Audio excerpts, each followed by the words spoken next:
যদি জীৱনৰ ৰংবোৰে লুকা ভাকু খেলে, যদি আশাৰ চাকিটি উমি উমি জ্বলে, তথাপি বন্ধু আগুৱাই যাবা, তথাপি বন্ধু আগুৱাই যাবা, পিছলৈ ঘূৰি নাচাবা।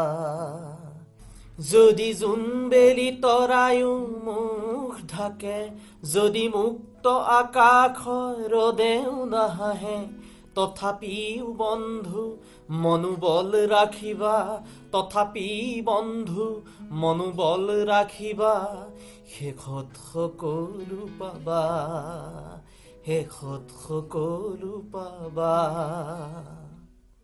হাই বন্ধুসকল, welcome to my new channel life alert. আপোনালোকে দেখিলে এটি গীতৰ কলিৰে মই আজি ভিডিঅ'টি আৰম্ভ কৰিছোঁ। গীতটি নিশ্চয় আপোনালোকে শুনিছে, যদি শুনা নাই আজি এবাৰ শুনিবৰ কাৰণে আপোনালোকক অনুৰোধ জনাইছোঁ। এনে কিছুমান গীত আমাৰ বৰেণ্য শিল্পীসকলে আমাৰ শ্ৰোতা সমাজৰ মাজত তেওঁলোকে লিখি গৈছে, কণ্ঠ নিগৰাই গৈছে। এনেসমূহ গীতে কাৰোবাৰ নহয় কাৰোবাৰ জীৱনত অলপ হ'লেও অলপ উৎসাহ, প্ৰেৰণা আৰু সাহস যোগাইছে। আৰু মই এনে এজন ব্যক্তিৰ কথা আপোনালোকৰ মাজত শ্বেয়াৰ কৰিবলৈ গৈ আছোঁ, যিজন ব্যক্তিয়ে এই গীতটিৰ যিমানখিনি কথা আছে গোটেই কথাখিনি তেওঁ কৰ্মৰাজিত প্ৰযোজ্য কৰি তেওঁৰ জীৱনটো দ্ৰুপদৰূপে আগবঢ়াই নি গৈ আছে। নতুন নতুন কাম কৰি সমাজত প্ৰতিষ্ঠা লাভ কৰিছে। আপোনালোকেও নিশ্চয় সেইজন ব্যক্তিক চিনি পাব, মই নাম কৰাৰ প্ৰয়োজন নাই, আপোনালোকে নিশ্চয় উপলব্ধি কৰিছে। গতিকে আজি ভিডিঅ'টিয়ে মই ভাবোঁ আপোনালোকৰো কাৰোবাৰ নহয় কাৰোবাৰ জীৱনত অলপ হ'লেও অলপ উৎসাহ, প্ৰেৰণা আৰু সাহস যোগাব। গতিকে ভিডিঅ'টি আমি আৰম্ভ কৰোঁ।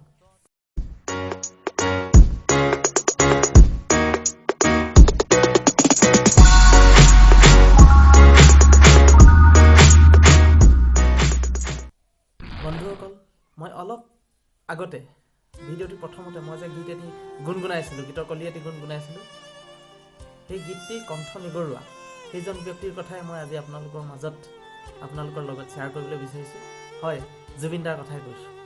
বন্ধুসকল, জুবিন দাই জীৱনটোত কি পাইছে, কি হেৰুৱাইছে সেইখিনি কথা আপোনালোকক নতুনকৈ নক'লেও হ'ব। আপোনালোকে নিশ্চয় গম পাইছে বা বুজি পাইছে বা উপলব্ধি কৰিছে।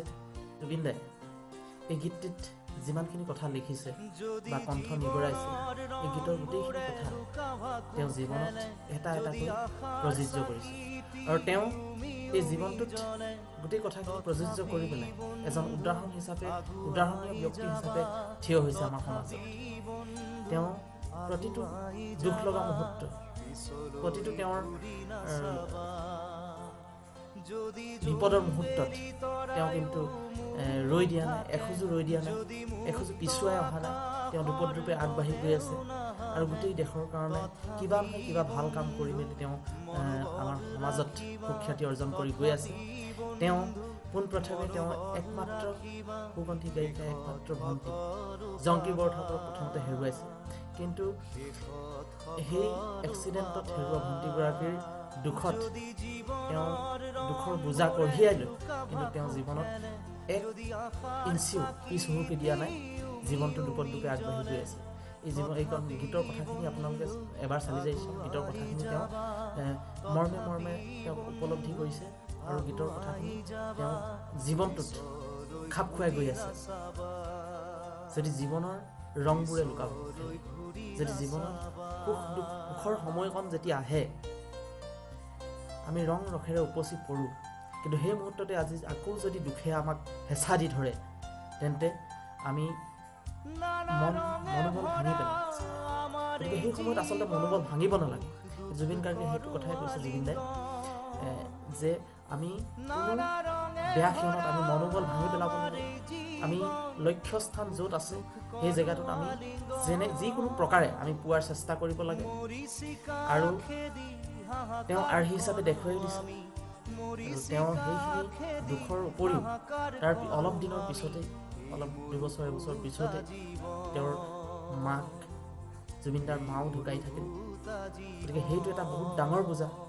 যদি এইখিনি দুখৰ সময়ত জুবিনদাই একমাত্ৰ কাৰণে এক ছেকেণ্ডৰ কাৰণেও যদি ভাবিলেহেঁতেন যে মই আৰু এইবিলাক কৰি লাভ নাই, গতিকে মই জীৱনত আৰু আগবাঢ়িব নোখোজোঁ আৰু সেই সময়তে জীৱনটো শেষ হৈ গ'লহেঁতেন কিন্তু জুবিন দাই সেই সময়ত ধৈৰ্য সহকাৰে তেওঁ জীৱনটো আগুৱাই লৈ গ'ল আৰু আজি আমাৰ সমাজত তেওঁ এজন আৰ্হি তেওঁ এজন উদাহৰণীয় তেওঁ এজন আদৰ্শ ব্যক্তি হিচাপে আমাৰ মাজত এতিয়াও জাকত জিলিকি আছে গতিকে জুবিন দাৰ এই আৰ্হিক আমি অনুসৰণ কৰাৰ প্ৰয়োজন আছে মই ভাবোঁ এই জুবিন দাৰ এই গীতটিৰ কথাখিনি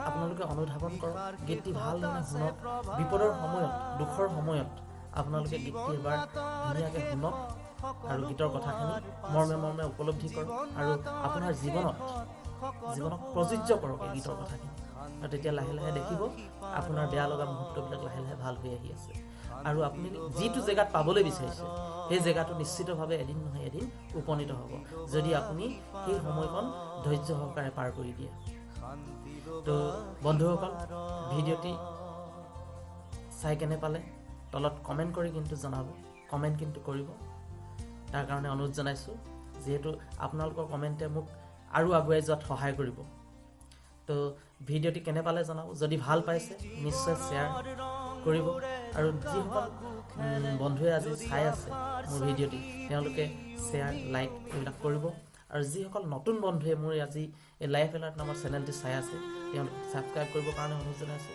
যিহেতু এই ভিডিঅ'টি যাতে সকলো বন্ধু বান্ধৱীয়ে পায় আৰু তেওঁলোকৰ জীৱনত এই কথাবোৰ খটুৱাই অলপ কিঞ্চিতমান হ'লেও আগুৱাই যাব পাৰে বা জীৱনটোক ৰঙীন কৰি তুলিব পাৰে তাৰ কাৰণে অনুৰোধ জনাই আজি ভিডিঅ'টি ইমানতে সামৰণি মাৰিছোঁ ধন্যবাদ